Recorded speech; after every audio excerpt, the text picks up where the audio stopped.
In the last few lectures, we have come across the term limit state regularly. So it's time that we introduce it and define it formally. Let's start with the definition of reliability that we presented at the beginning of part B.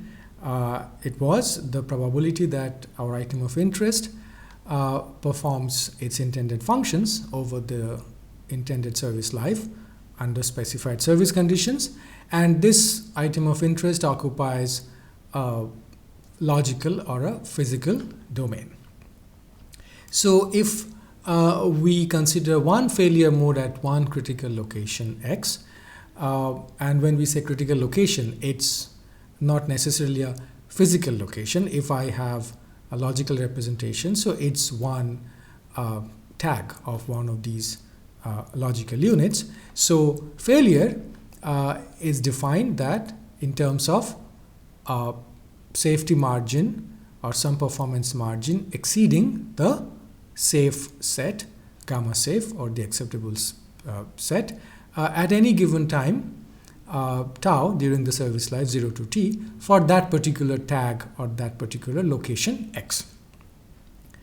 So when we talk about component in this context, a component is an item of reliability that describes one failure mode at that one critical location or tag.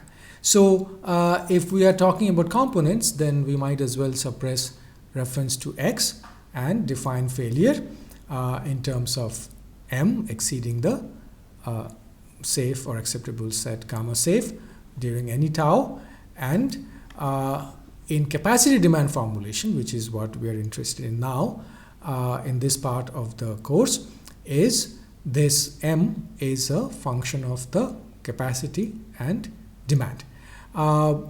In some cases, and it's intuitively very appealing to be able to describe the function as the difference between C and D, the capacity and demand, but in many cases it would be an implicit function, so we may not have the luxury of this simplicity.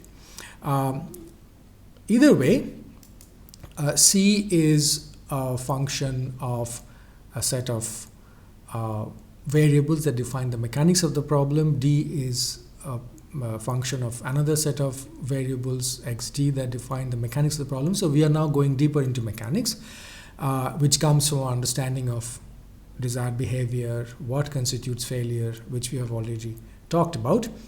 Now it's not necessary that there is no overlap between these two sets xc and xd. In some cases the same variable might contribute to both.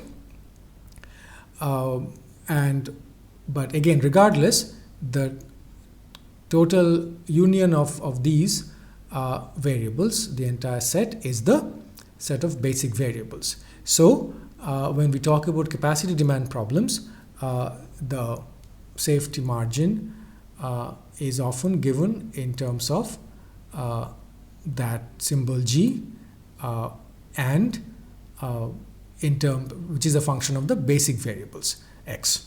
And the component limit state equation then becomes G equals 0, such that G less than 0 implies failure and G greater than or equal to 0 implies safe performance.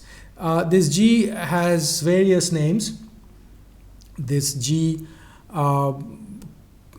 is known as performance function, safety margin, limit state function, but in all cases it comes from the mechanics of the problem and our understanding of how the performance can be described in terms of the variables that define the mechanics of the problem, so that in the end the probability of failure is given in terms of this G being negative at any tau between 0 to t.